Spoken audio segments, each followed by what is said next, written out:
Good afternoon, everyone. This is Bob Pompiani. We're live at Heinz Field, the home of the AFC North champions. That's something that doesn't get old when you're talking about Steelers football. They won that game last week. I'm Bob Pompiani. We welcome all of our viewers here on Pittsburgh CW and all the Steeler media digital platforms around this country and around this world. And boy, what a second half. The Steelers were down big, 17 points into the third quarter when they pulled off one of the best comebacks of the Mike Tomlin era. And Ben Roethlisberger, boy, was he on point with 3 touchdown passes, 244 yards in that second half alone to erase what was a dismal first half and get the Steelers to their 12th win of the season. So now they look ahead to the Cleveland Browns, a game you'll see on KDK this week, and it's a game very meaningful for Cleveland after they lost to the Jets. So now they're in a situation where most likely they're going to have to win that game. They could get in if Indianapolis loses, but largely it's going to come down to their game. And the Steelers, even though it's a game they want to win because it's AFC North football, they also are in a position where they could rest players. And why not? They really haven't had the kind of bye week that they wanted, given all the COVID concerns that we've had over the course of this season. So the bottom line is Mike Tomlin will have those decisions, and we wonder what he will say today concerning some of the veterans who may need the rest time.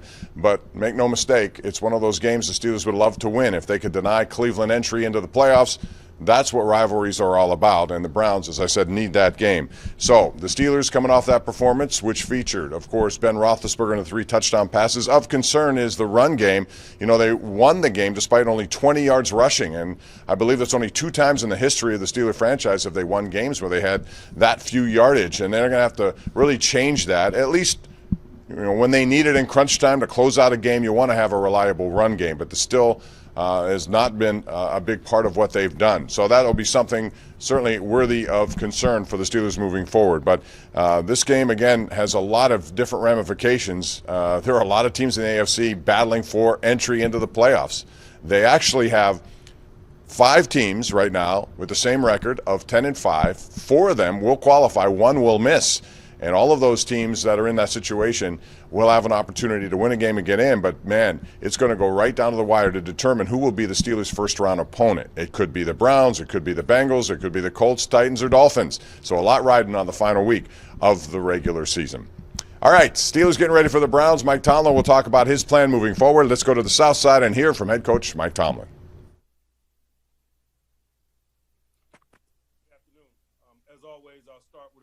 Quick synopsis of our last performance.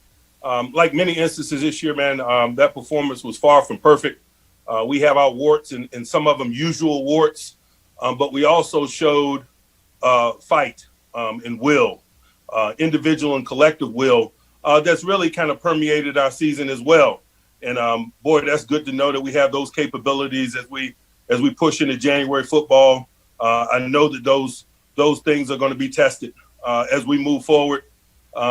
You know, specifically about the game, I thought the things that the catalysts for change that got us going were the splash plays on offense, the ability to connect down the field, some to Deontay, to Claypool, and not only the ones that we connected, but we had some penalty plays downfield that were field flipping or changed the field positioning, and I thought we rode that wave of chunk plays in an effort to produce the points in the second half of the game.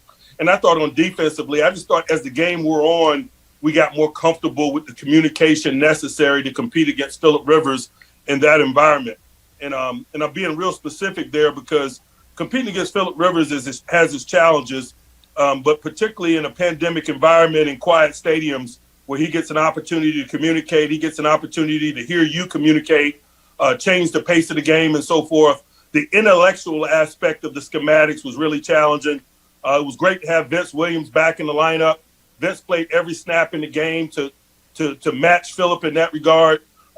Although Vince might not be ideal for all passing circumstances, his experience in our system, his communication skills, we thought were significant and important, vitally important to combat Phillip's ability in those areas. And over the course of the game, we found our footing with that, and that's why we increasingly played better defense as the game wore on. Again, pleased with the outcome, pleased with the effort, excited about being AFC North champions, and now we transition our energies toward the challenges in Cleveland this week facing us. Specifically, as I start about that game, I know you guys have a lot of questions about who we intend to play and what our mentality is regarding it. And so I'll spend some time talking about that. There's one bye available in this single elimination tournament. We're not going to be that team. We made that bid, so we're prepared to lay in it. That's the most significant variable for us. And so that being said, given an opportunity to airmail a player or two to the postseason, we will. Ben will not be playing this week. We'll turn toward Mason Rudolph and our young quarterback positional group and give those guys an opportunity. We'll look potentially at resting some other guys in terms of making them inactive, but the number of those guys and who those guys are will be determined as we push through the week. Player availability dictates that. We had a number of players miss the game last week due to injury, guys like Marcus Allen, Ola, Boswell, and others. And so, those players' ability to come back and be available to us really dictates the number of people that we're capable of doing that with. The only thing I'm willing to acknowledge at this point is that Ben will not play. And so we'll formulate a plan with that understanding. All the other variables in terms of who's playing and who's not, we'll determine later in the week, based on injury and health, positional health, probably more importantly than anything else. There's strength in numbers.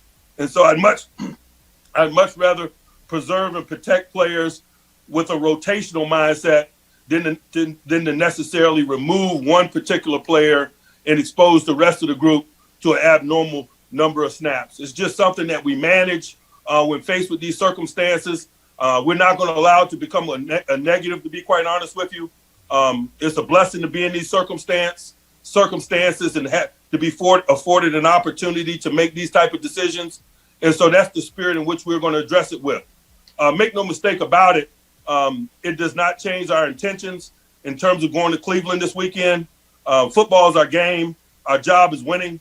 We intend to do our job. We intend to prepare with that mindset and ultimately let our play lead us to that destination.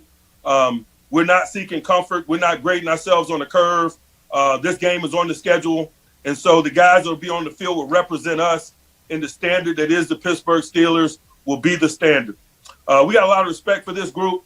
Obviously, we got a lot of respect for the rivalries that we're involved in our division.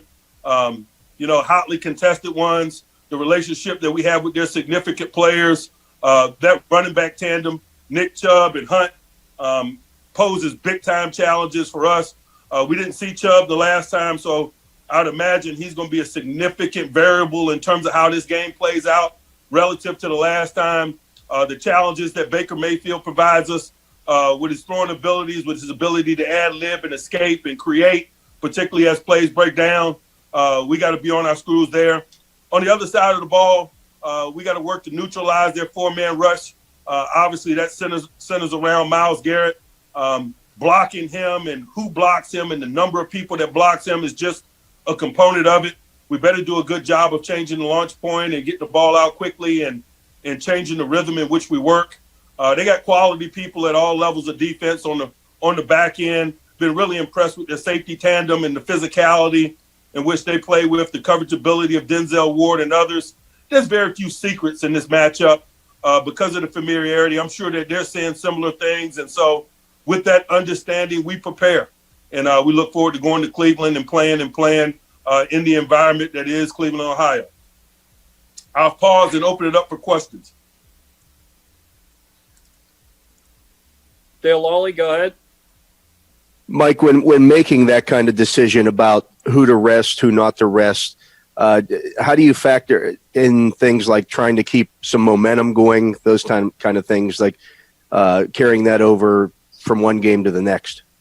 I'm not overly concerned about that. The vast majority of guys that have played will be playing, and so they'll have an opportunity to maintain that playing rhythm that you mentioned. Mark Caboli.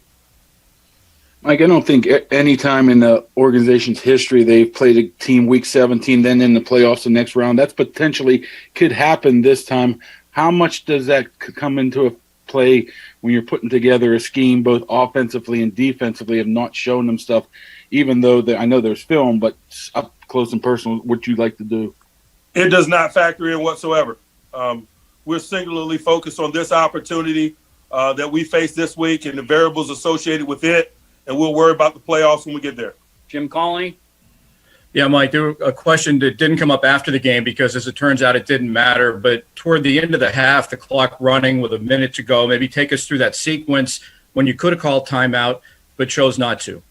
Yeah, I was taken aback by the screen that we gave up just prior to that, and I was more concerned about getting that unit off the field without giving up any more splash plays. It's really unsettling when you give up a field flipping play such as that. Thankfully, that play was called back due to a block in the back, but we were fortunate there. Our execution was poor, and it really kind of changed my whole mentality about how the end of that half was unfolding. Mike Pursuta. Mike, had Roethlisberger been passing on available deep ball opportunities in recent weeks? Did you feel like his confidence was getting a little wobbly, and did he get it back in the second half against Indianapolis? I don't feel like there was any issues regarding his confidence. There were some opportunities missed down the field, whether or not we didn't take them or the route was run correctly or what have you. You know, it's popcorn when you're not executing at a high level. Whatever it may be, we got it together at the half, and we had more success in the second half, and that was a catalyst for getting our unit going. Joe Rutter. Yeah, Mike, have you had a chance to talk to Mason about this, and do you think he's excited to go back to Cleveland, considering the way everything happened and ended the last time he was there? I haven't had a chance to talk to him about it, but I'm sure he's excited about getting an opportunity to start, certainly. Tim Benz. Mike, back to the deep balls and your efficiency with it against Indianapolis. Like you said in the open, not just completing a few, but also drawing a few pass interference flags. Is that important not just for the result of the game against the Colts, but also the ability to put that on tape now for defensive coordinators to see, be it Cleveland opponents in the playoffs? That's still in your repertoire, that's still in your bag of tricks, and that's something that still has to be honored. Yeah, I'm not worried about the supplementary effects or opportunities afforded it. We needed those plays in that game, and those were our intentions when calling them, and that's what was most important. Jerry Dulac. Mike, your sack totals the last 4 years not only been consistent but more productive than any other team. Is that a result of scheme? Is it a result of mindset, or the types of players you have? It starts first and foremost with the guys that we have. I don't want to take anything away from them. Guys like T.J. Watt and Cam Hayward and Stephon Tuitt and Bud Dupree and others, they provide the wave that we all ride. We got quality players in our front, some of the best in the world at what they do, and I think the total that you mentioned is reflective of that. Brooke Pryor. Yeah, Mike, you used the phrase a little bit earlier, the standard is the standard. You put a little bit of a different spin on it this time, but still the message is the same. When you say that, what do you mean by it, and what do you hope that your players take from when they hear that phrase, and did you use it before you got to Pittsburgh? What I mean specifically is our job is to win. Maybe the formula looks a little different. Maybe the process is a little bit more uncomfortable based on circumstances and so forth. But the bottom line, football is our game. Our business is winning, and our intentions are to handle business. That's what the standard is. The standard means every single time I say it. Jenna Harner. Mike, you guys have made it to week 17 in a season that a lot of people didn't know what was going to happen and didn't even know if we were going to make it to this point. What's impressed you the most about how your guys have kind of studied the course this season through all the variables that you guys have dealt with? I'm just really appreciative, first and foremost, of our players' willingness to adhere and work their tails off to adhere to the changing protocols as it pertains to COVID. It has been a challenge. It's been a challenge to give and receive information, to instruct, to prepare, and then ultimately to play. It is just, but it's been a challenge for all of us, all 32 teams. And so when I say that, I'm talking about all players league-wide. For us to navigate this journey the way that we have, it's just really reflective of the organizations and as the league as a whole, in terms of working extremely hard to keep players safe, to continually educate them, and to and to keep pushing product out week in and week out. Andrew Stockey. Mike, I'll assume that you either seen or at least heard about the video of the team celebrating after the game in the locker room, some with face coverings, some without. The reason I bring it up is because the Saints had a video that came out of their locker room. Same thing. They were fined and they lost a draft pick. So my question to you is, have you heard from the National Football League about this? Do you expect to hear from the league about this? And do you have to once again reinforce with your players that, hey, some of the things you post out there could have consequences? I've heard. I haven't heard directly from the National Football League. Our organization has, and that's something that we're going to address with our group. Obviously, emotions were what they were in terms of being divisional champs, but we are in a global pandemic, and we take that very seriously. And so we got to control our emotions. It is a continual education process in terms of making sure that our guys understand how important it is that we adhere to the protocols of the pandemic. Now, that being said, sometimes the education is punitive in nature, and that's just the reality of it. But we'll keep that business in-house and appropriately so as we work to keep all business in-house in that regard as it pertains to discipline. But make no mistake about it. We take this global pandemic very seriously.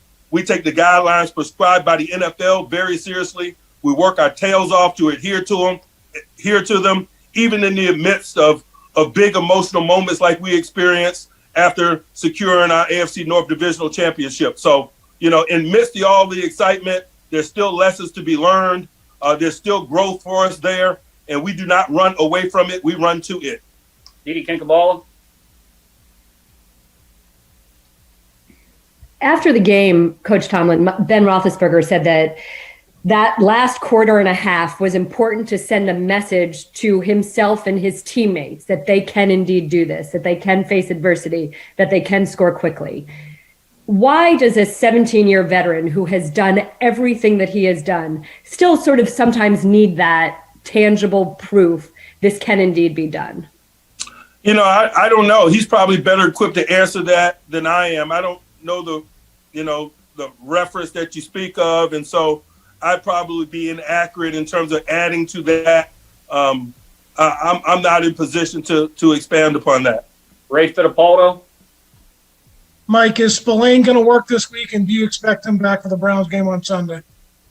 We'll see. I hadn't had a chance to talk to John Norwick, our head athletic trainer. I know that he's down the hall working as we speak, and so we'll get some clarity there. Make no mistake, we're looking forward to getting him back, and when we do, it'll be appropriately so, and he'll be capable of putting his hand in the pile and helping us with our efforts. Alan Saunders. Mike, in your experience, how have these games how's the fact that when you get to this point of the year, sometimes you have games where one team has a lot to play for, maybe compared to the other team. How has that affected the way these games played out? And is potentially keeping Cleveland from making playoffs motivation for your team? Motivation, intentions, and all of those things, that's good water cooler fodder, and I get it. But again, this is a scheduled game. Our business is to win, and so we're going to prepare with that mindset. That will be unchanged in terms of how we approach it. Some of the other instances in the past, in similar circumstances, I don't have control over intimate knowledge of the teams involved, et cetera. I know what our mentality will be. I know what our intentions will be. And so we'll go play football. Joe Rudder. Mike, are these Chris Boswell injuries similar? Are they two different things? How did they happen? And are you getting what you need from your other kicker? Two distinct injuries, separate. Hopefully we have Boz back this week. I know his intentions are to work. We'll let the quality at work be our judge in terms of his availability, and we're appreciative of the efforts of Matt that Matt has given us in the interim. Ty Miller. Coach, how excited are some of the backups like Mason and other players about getting the chance to start and play? I assume that they are. I hadn't had an opportunity to talk to them. Again, I don't want to make this seem like it's a preseason game. As I mentioned, Ben is the only guy that I'm willing to acknowledge that will not play in this game. We got a number of guys who are working to come off an injury right now. That could fill out the remaining portion of our inactive list, if you will. So this is no preseason game where we're playing backups, where we have player 54 through 75 to evaluate and things of that nature. we got one NFL football team. That NFL football team will go play, minus Ben and maybe another guy or two. And so I don't want to make more out of it than what it is from that perspective. Jerry Dulac? Mike, how much does age or key members of your offense or defense factor into that decision of who might not play? The number one factor is the health of the guys that we're pulling from. Injured guys are not available to us, so that reduces our options. Jim Colony? Yeah, Mike, speaking of backups, none of us had actually really seen Cassius Marsh very much, and he made kind of an impression at various times. What did you know about him before you got him, and what do you know about him now? You know, I've known quite a bit about him over the years, man. He's been on several teams. He's a guy that's always proven to be willing and capable, regardless of the circumstances he's been in. He has a resume to speak of. He has some rush talent. You know, he's a veteran guy. Oftentimes when you're acquiring a guy like him or a guy in his position this time of year, that guy lacks experience. We're excited about the acquisition of him because he does have some game experience and has played in this league. More similar to Avery Williamson than maybe some of the other scenarios that you talk about under those circumstances. And the experience of those two men added value to our cause this past weekend, and I'm sure it'll continue to add value to our cause as we push forward. Two more questions. Mike Pursuta? Mike, Smith-Schuster's on record as saying the Colts were calling out your plays in the first half, and Ben kind of made it up as he went along in the second. Did either of those things occur? You know, we were calling out their plays too. Phillip Rivers was calling out our adjustments. I think it's one of the things that kind of goes on in 2020 during a global pandemic when you're playing in crickets in eerily quiet stadiums. You know, I know other teams have talked about that some. I think it's just one of the adjustable things that we all globally have to deal with in the 2020 environment because of the level of communication and the amount of communication that's heard between units prior to a snap in 2020's environment. Final one, Will Graves, go ahead. Mike, you've had some pretty special defensive players during your time here. When you got TJ, I'm sure you knew he would be a good player, but he's proven to be one of the NFL's elite defensive players. What is it about him that sets him apart from these other guys? You know, TJ's visiting from another planet, to be quite honest with you. He has freakishly unique talent coupled with freakishly unique work habits and mindset, and it produces what you guys witness every week, which in my opinion is Defensive Player of the Year quality. All right. Thanks, Coach.